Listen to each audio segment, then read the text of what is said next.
Hi, it's Carl Allen. Welcome to Module 6, Lesson 4, which is Negotiation Part 2. So in these negotiations lessons, I'm walking you through my 5, 6, 7 negotiation blueprint, the 18 components of a successful negotiation for buying a business using other people's money. And like I said in Part 1, you'll have started your negotiation way before you actually got to this part of the training system. You've been negotiating from that very first touch point with the seller, and you'll be negotiating right through to the very end of the process. So negotiation is one of those parts of the business buying process that spans almost all the other steps. And in the last session, we covered the first 2 layers of my 5, 6, 7 blueprint. The foundational layer, which is know, like, and trust, and relationship and rapport, and why it's important to keep reinforcing yourself as that safe pair of hands to safeguard employees, customers, the legacy, and the culture of the business. And really laying down your credibility, your credo, your sector chops, your network, and any potential financing that you've been looking at as part of the deal. And we also talked about the value of having multiple premium deal possibilities in your deal origination funnel, because not only can you play deals off against each other, but it massively prevents you from getting deal heat by putting all of your eggs in one basket. And then we moved on to the deal negotiation layer, where I walked you through your offer sequencing and negotiation boundaries. The first offer and your last offer is all about eliciting what the seller really wants and creating that win-win deal. And we went through some elements of practical psychology and how you can get at what they're looking for subconsciously, what emotions are driving their behavior and their decisions, and how you can map the features, advantages, and the benefits of the deal to tick all of those emotional boxes floating around their mind. And we also reviewed confidence erosion, where you'll drill into the seller's forecasts, customers, competition, key employees, and all these different things just to soften that ground beneath them, weaken their stance as you're fine-tuning the negotiation. We talked about negotiation style that you need to adopt, and it's all about listening more than you speak, generally 3 times more, and it's all about adopting that late night FM DJ voice, being really slow in your conversation and calming the seller down, because it disarms them and it gets them to tell you what they really think, and more importantly, what they really feel and what they really want. So we talked about my pass the blame strategy, where you can blame your advisors, your lawyer, your CPA, or your financiers, while allowing you to keep that great relationship with the seller. That's really important. So always be the good cop. Let another person be the bad cop if you need to have tough conversations in your deal. And finally, we talked about the 2 offer strategy, which sometimes is a logjam breaker, presenting the seller with 2 completely different offers at the same time. And we went through the example of one deal where the overall price was lower, but there was more money at closing, versus a much higher total valuation, but 100% seller financing. And that's really important, because the human brain loves A/B options, binary options. Okay, so now let's get into the final negotiation layer, the closing layer. This is where the negotiations require that little bit of extra fine-tuning when you're literally about to close the deal. So there are 7 things that I want to make you aware of. And towards the end, we'll get into something that has impacted probably every single deal that I've ever done, and how you can masterfully get around it. First, let's talk about the seller rebound. So sometimes you've been negotiating a deal, and even though you've built a fantastic relationship, you've started to make offers, you're following the offer sequence and all of these negotiation steps, sometimes deals just don't happen. The seller just keeps saying no. The seller's not really as motivated as you may have thought to do the deal. They think they are, but subconsciously they're not. Consciously they think they want to sell, but subconsciously they don't have all those emotions that we talked about. And in those cases, it's better just to walk away, move on to another deal in your funnel. Again, it's playing the numbers, it's playing deals off against each other. But what often happens, and it's really fascinating, the seller will rebound, and they rebound in a couple of ways. The 2 most prominent times of the year where sellers come to market and deals get done are January and September. January is the biggest time. Why? It's very difficult to get deals done in November and December, because you hit the holidays, it's Thanksgiving in the US, then the big run up to the Christmas and the New Year holidays. And most businesses are quite seasonal, and they do a lot of their business in December. If they're in retail, obviously, people are buying presents. If they're B2B, then they're fulfilling orders and setting budgets for the coming year. So it can be a really busy time. And sellers, like the rest of us, will be focused on the here and now, living their lives, running their businesses. But once January hits, a massive psychological shift happens for the vast majority of business owners. And it's generally because in much of the world, it's cold, it's wet, it's rainy, it's dark, and all the great things that they've been enjoying, holiday, parties, presents, food, alcohol, all that social stuff and all that general lovely feeling that you get around the holidays is gone instantly. And for a distressed seller, depression often sets in, and they'll think, you know what, I got to wait 7 or 8 months now in this business before I can go on my summer vacation. I just don't think I can do this anymore. That's why a lot of businesses tend to come to market in that winter time period. So if you make an offer on a business in, say, October or November, and it's rejected, in most cases, if you call that seller back in January, you can re-enter the conversations and restart the negotiations, or you'll find the seller may even call you. This is why it's always important to have your funnel filled with lots of different opportunities flowing through. It's really important. And the other prime time for deal making is in September. So people have been on summer vacation and they're back in their business. And whilst it's not typically cold, dark and wet and horrible, they can have that big temporary lull in their psychology. They think, well, what if I could sell my business before Christmas?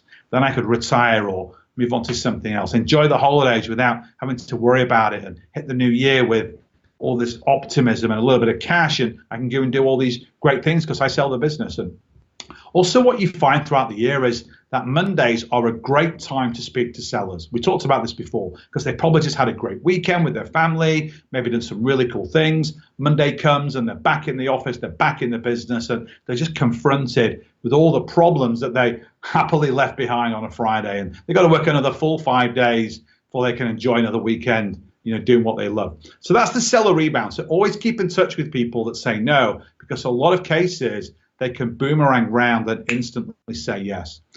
The next point is what I call seller's remorse. This generally happens as you zero in on the close. Sellers get cold feet and they forget why they're selling their business, and they're looking at the business and they think about their business and their legacy. And they think about, am I truly ready to give it up? Am I making the right decision? Should I stay for another few years? Should I maybe grow it a little bit more, make it more profitable, and hence it might be worth a little bit more money? And in a lot of cases, some sellers just don't want to let go. So your job when that happens, and it probably will, is to remember the deal-making triad. So the element of a perfect deal is a deal that fits your requirements, a deal that's friendly financially, so you've got the assets and the cash flows. But more importantly, we've talked about this throughout the training, you've got to go out and find that motivated seller of a good business. You've got to remind the seller why they are selling. Go back and interject the key elements of the negotiation foundation layer that we talked about. Remember, you've got that know, like, and trust factor. You've got that relationship. You've got that rapport. So if they're ever going to sell you this business at any time, you want to be the person that they want to have it. That safe, trusted, credible pair of hands. And here's what's really important: to keep pushing your credibility, your sector skills, the network that you can bring to bear, your skills, the financing that you've got in your pocket to close this deal, and really future pace what this business is going to look like as a larger, faster, more sophisticated entity, and that the seller has played some part in setting you up for that. You want the seller really proud that you've taken this on and cheering you from the sidelines. It's all about revisiting those things. Constant reminders can get them away from the seller's remorse and back into the mindset of getting this deal closed with you. But remember the numbers game, guys. Remember, you have a funnel and it's got lots and lots of opportunities and lots of deals inside of it. And once you've filtered through the deals and you've got the top 5 or the top 10 that you really, really like and you want to buy, your mindset is going to be different. You can even say to the seller, well, I appreciate you might be getting cold feet, but let me remind you why I want to buy this business. Let me remind you why you want to sell it to me. And we've got to figure this out within the next couple of days because I have other businesses that I can buy. I like yours better. Yours is my number one pick. Really make them realize that if they pull out now, you might go and buy another business and not theirs. So it's the fear of missing out, FOMO, as my kids tell me. So seller's remorse, really, really important. One of the other things that can happen in the negotiation at closing is when things come up from due diligence and you have to renegotiate the deal terms. We'll get into this more in Module 8, but there are typically 4 things that can happen. So one is that your CPA has done some financial due diligence and the numbers are different in reality than what the seller has been reporting. And I'm not talking about them doing something dishonest, even though that can happen from time to time. It's all about really agreeing on what the true numbers are. So we'll get into that. We'll also talk about what can happen if you don't raise the amount of financing that you thought you could to make the closing payment that you've agreed to. Then we'll talk about the quantifiable legal issues and how those can affect a deal. And finally, any unquantifiable legal or the serious issues that come out of due diligence that can potentially scupper the deal. So let's go into the numbers for our example, $2 million business. That's the business that's generating $2 million in revenues, $200,000 in profit, representing a 10% margin. And we're buying that business at a 2.5 times multiple, making the enterprise value $500,000. So ignore surplus cash, real estate, and liabilities for now. So let's say that's the offer and you've agreed to a deal. And then your CPA has gone in, done some due diligence, and spotted that the numbers were a little bit off. The profit is actually only $150,000 a year rather than the $200,000 a year. Let's say the seller's booked revenue too early for next year and inflated it to make the business look a little more profitable. So you're applying the same multiple, but this time you're 2.5 times the $150,000 of EBITDA, and that's only $375,000. So all of a sudden, you're knocking $125,000 off the price of this business, which is quite a significant amount. It's a quarter of the total value. So if you're assuming that there's no debt in this business, $375,000 is the new deal. So you've got to go back and renegotiate the terms, but you've got your CPA's due diligence to back this up. Remember, pass the blame. The other thing that can happen is, let's say you're looking at the original numbers, and on the balance sheet, you can't find any debts, any liabilities. But when your CPA does the financial due diligence, they realize there are liabilities in the business that have not been reported on the balance sheet. Okay, so it's a mistake, but this business now has, say, $75,000 in debt. And if you're buying it and you're assuming that debt, which is the way typically LBOs work, the $75,000 liability needs accounting for. So again, we've already reduced the price to $375,000 because the profit was lower. Now we're going to knock another $75,000 off this deal because there's now $75,000 of liabilities that you're going to assume. So now you've got justification to go back to the seller and say, look, you can pay those liabilities off from the closing payment so I can buy the business free and clear. But why don't I just keep the debt inside of the business and then just lower the total amount of the deal? And generally that works. Now, what also sometimes happens is your CPA will look at the assets on the balance sheet, the receivables, the inventory, the real estate, the fixed assets, and determine the values are actually smaller than what's being reported. So if you're using the balance sheet method for valuing this business and the balance sheet has suddenly got smaller, then obviously you're going to have to go back and renegotiate the deal. But you've got all that ammunition from all that due diligence information to be able to do that. And balance sheet issues also come into play when you're looking at financing. So when you're sending the asset information and the accounts to financiers and they're coming back with term sheets on how much money they're going to be putting into the deal, there are a number of things that can lower what financiers decide to put in versus what you thought they would put in. The most common is that the quality of the assets, the value of the assets on the balance sheet is not as good as you thought they were. For example, it could be that there's a piece of real estate in the business. It's sat on the balance sheet and it's valued at X. And once that's appraised by the financier, it's actually worth less in the marketplace than what it says on the balance sheet. So hence you're not going to be able to raise as much money secured against it. But again, this is ammunition you can use to renegotiate your passing the blame. If it's a B2B company, business to business, for most B2B leverage buyouts, you're going to be financing the receivables in some way to help make the closing payment. And there are three things that can alter the amount of financing that you get for receivables. We go into this in the next module, but just to quickly cover it, first, if most of the business's invoices or receivables are over 90 days, you're not going to be able to raise financing against that. Second, because the way accounts receivable financing works, the lender takes on credit insurance against customers with poor credit. So if there's a lot of customers who don't pay, the financiers can then get their money back from that insurance company. But those customers will be excluded from the financing. What high street customer concentration also makes a difference. So if you've got only, say, 2 clients in the business that you're buying and they're doing a 50-50 split of the receivables, but you're not going to be able to raise a lot of money against those receivables because financiers want to see a long tail of customers and a lot of diversity of customer invoices. They know if they put all the money into this deal on one of those 2 customers, if it goes bust and they can't get the credit insurance on them, then they're going to lose a portion of the money that they've put into your deal. So the CPA will also look at the inventory during the due diligence. So again, if the business inventory on its balance sheet, some of it might be obsolete. I bought a large corporate clothing business in 2011, which was doing way over $15 million in revenues, and it had over $5 million of inventory. These were uniforms that were sitting in the warehouse, and you would think, great, that's a lot of inventory. But when we did the analysis, 80% of it was actually obsolete. It was just not worth anything to the customers in the business. So we had to adjust our deal for that because we were never going to sell it. We ended up just getting rid of that inventory for pennies on the pound, if you will, just to get it out of the warehouse and generate a little bit of additional cash.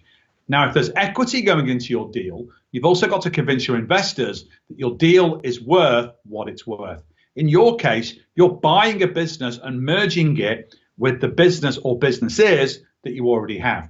And you have all of that leverage that we talked about, all that cross-selling, all those deal synergies that you can pull out. But it's still important that sometimes an investor, they just may not see the vision and they might offer lower amounts of money. So you've got to go back and renegotiate.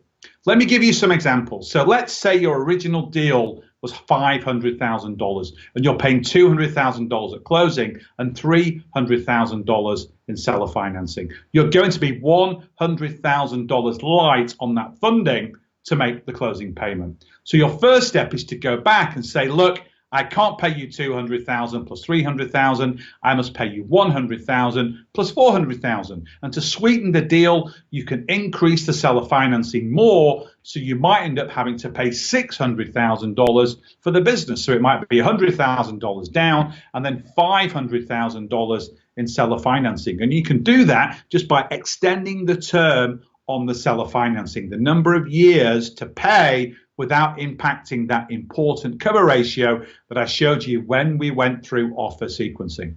Next, let's talk about legal due diligence issues. So they typically fall into 2 buckets. The first one, the easiest ones, are legal issues that you can quantify. So if the legal issue is quantifiable, really take solid advice from your lawyer or your attorney at this point.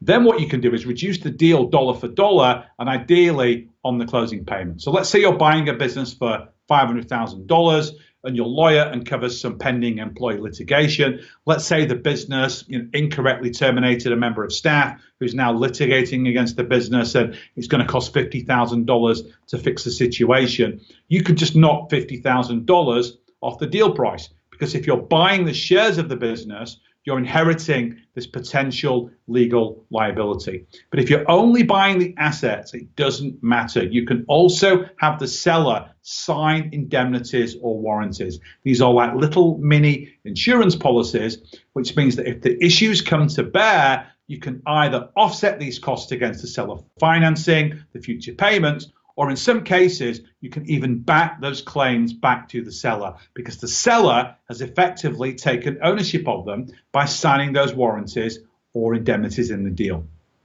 And if you uncover some really serious legal issues, which could be catastrophic, for the business's health, then you can walk away from the deal and go back to pursue the other opportunities you have in your pipeline. Next, I want to talk about advisor friction. This happens when sellers bring their advisors into the deals too late and they end up causing a lot of trouble, because essentially what they're looking to do is justify their fees to the seller or even increase their fees by introducing lots of different hurdles. They can really slow the deal down and really complicate the process. So there's two things that you need to do. First of all, when that happens, let your own advisors, your own lawyer, or your own CPA handle it. Let them be the bad cop while you continue to maintain that wonderful relationship and rapport that you've built with the seller. So you've got to be the good cop at every single step along this journey and let your advisors have those tougher conversations if required. And sometimes if the advisor is trying to talk the seller out of not doing the deal by saying, hey, I don't think this is a good deal, I think you can get more money for this business, let's go and try to sell to trade buyers, larger companies, and do all this stuff. You've got to sit down and remind them, again, why are they selling? Remember the deal-making triad. Remember, know, like, and trust, relationship, rapport, that safe pair of hands. You as the shining knight, Captain America, Tony Stark, being that safe pair of hands, safeguarding everybody in that business and leveraging your credibility that we talked about. So just continually positioning yourself as that sophisticated professional buyer can make a big difference if you get into a situation like this. And again, you're playing the numbers game. If you've got lots of other deals, you won't stand for any of this stuff. You'll move on to another deal. And the seller, as we said before, they'll come rebounding back when they realize that you're the person they want to sell the business to. And they want to sell you the business. They want you to have the business. Another issue that can come up is with net current assets. So when you have an agreed deal, you sign a letter of intent or an LOI, which is not the offer, but a short 2 to 3 page summary of the deal that you give to your lawyers so they can get the deal prepared. And I get into all this in more detail in module number 8. So in the LOI, you want to set what the net current assets needs to look like the day you inherit the business. And net current assets, as you know, because we went through it in module number 5, are your total current assets minus your total current liabilities. And you want an amount that's as high as possible when you buy the business. And what happens is that if that number is breached, then subject to a buffer, which is generally $25,000 each way, then there are dollar for dollar adjustments in the deal for when that happens. So let me give you an example. So we've looked at this deal. This was the deal that we worked on through the financing module. Let's say you were about to close this deal and the net current assets are just under 1.1 million. So in your letter of intent, you'd set the net current assets at 1.1 million with a plus and minus $25,000 buffer. So the day you take the business over, if the net current assets are lower, let's say they've dropped 100K to 1 million, after taking off that 25K buffer, then you can reduce the deal in price by $75,000. That's the shortfall. And we always try to get that reduced from the closing payment. It could go the other way, that you've set 1.1 million in net current assets, but the seller actually delivers you $1.2 million. So you've got another $100,000 gap, but it's in the opposite direction. So taking off the 25K buffer, that means the deal has just gone up in value by $75,000. But we try and add that in to the seller financing payment so that you're not stuck with bringing that extra cash to the table to get the deal closed. Your goal is to negotiate an inherited net current assets as high as possible. And we get into the mix of NCA, net current assets, in module number 8. Another thing that can happen right before the close is the customer or the company can win a lot of new business and the forecast for the next year is going to be a lot higher. So they're going to have a lot more profit, making the business worth a lot more. And sometimes the sellers, if they're not that highly motivated, might say, well, okay, you've got to pay for that increase in value now, or I'm going to wait 12 months and then sell my business when it's worth a lot more money. And as long as you're playing the seller in the right way and you're reminding them why they're selling, and you've got from that triad point to that highly motivated seller, then you're still able to negotiate this. Because when we're looking at valuation, we can only look at the valuation based on actual numbers that have occurred.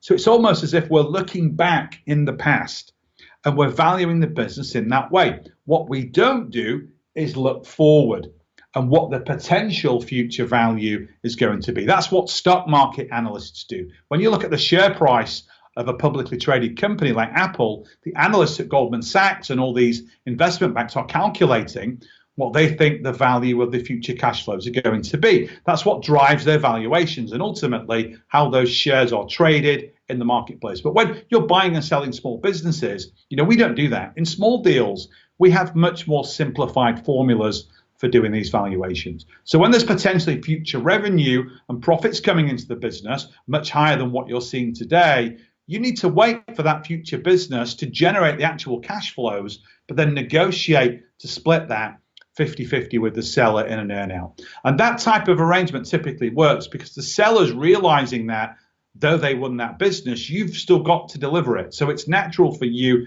to split that 50-50 as an earnout or as a bonus payment.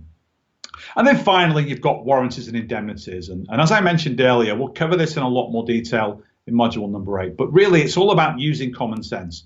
A lot of the common warranties that sellers will sign is that their numbers are true and accurate, they've paid their taxes, they've filed their tax returns, and then if they've got an audit or invoice book, you're valuing the business partly based on that. It's really best to let the lawyers negotiate what these warranties, indemnities, and even guarantees will be. If they get a little bit sticky, then again, just play the good cop. Let the lawyers figure all that stuff out. And if you hit some roadblocks on this deal, then just go back to the seller and just keep playing your relationship cards. Keep leveraging your foundation layer of negotiation. These are your tools, and sometimes you can use them for horse trading. So your lawyer might say, hey, I want you to sign this warranty or this indemnity. And it's really not a big issue as far as you're concerned. Yeah, the seller's getting pretty hung up on it, and it's adamant. It's a deal breaker. They're not going to sign it. You can use that in some cases to better the terms of the deal for you by changing other things that you want that were not previously available. I was in a really interesting deal once. It was the purchase of a marine safety business. So this was a business that it was founded by a gentleman that was a merchant seaman. He was in his late 60s when he was selling the business. But back when he was in his 20s, he fell overboard off the back of a merchant ship, and he was bobbing up and down in the water in the sea thinking he was going to die before he was rescued. He promised himself that if he stayed alive, if he did get rescued, he was going to invent some type of technology that would alert, say, the Coast Guard when somebody falls into the water so that the ship that's lost him could come back and rescue him. And now that's what happened. He got rescued and he devoted his life to marine safety. He became a very prominent figure in that world, and he built a phenomenal business. And all these devices, as I've mentioned, for sailors, scuba divers, seamen, even the military, the devices would give off beacons, and if there was a man overboard, it would instantly trigger a rescue by using satellite and Coast Guard and radar and all those different things. And we agreed to the valuation, and everything was going fantastic, great rapport, great relationship, everything brilliant. But the one thing we couldn't get around was the indemnities. And the challenge was that this business had tens of thousands of units deployed all over the world, in the military, in shipping, and in the sailing and luxury sectors as well. And our lawyers were advising us that the seller had to sign a massive warranty for all of the products that were in the marketplace, because if one of these products failed and somebody drowned or died as a result, they would have grounds to litigate against the business for actual and punitive damages. So we had some analysis done. This was a sub $5 million deal. It wasn't a massive deal. Yet the analysis that came back told us that this liability could run into the hundreds of millions. So our lawyers who were nuts were saying, look, this guy's got to sign a $100 million warranty. And you're crazy. There's no way that he's going to do that. He's not going to sell the business for $5 million and then sign a $100 million warranty, because if anything goes wrong, not only is he going to lose all of his money that he's just made on this deal, but he's not going to be able to sleep for the rest of his life thinking that someone's going to bankrupt him. So we were really sensible about it, and we agreed that we capped the funds, the liability, to the total amount of money that he was going to receive. There was a large seller financing component, so the warranty was capped to that. And then we reinsured every device in the marketplace. That was a simple thing. It could have killed the deal, but again, it was a good combination of a good cop, bad cop. I stayed the good cop. I let the lawyers be the bad cop. But then when the deal really hit the buffers, it was all about me just leveraging that relationship with the seller, being sensible, thinking really clearly, and coming up with a really quick, simple, cost-effective solution to get the deal done. So that's it. You made it. That's the end of our negotiation training. Lots of stuff for you to digest. Although you're going to see this weave in and out of the rest of the training. So I will see you soon on the implementation module. Until then, bye for now.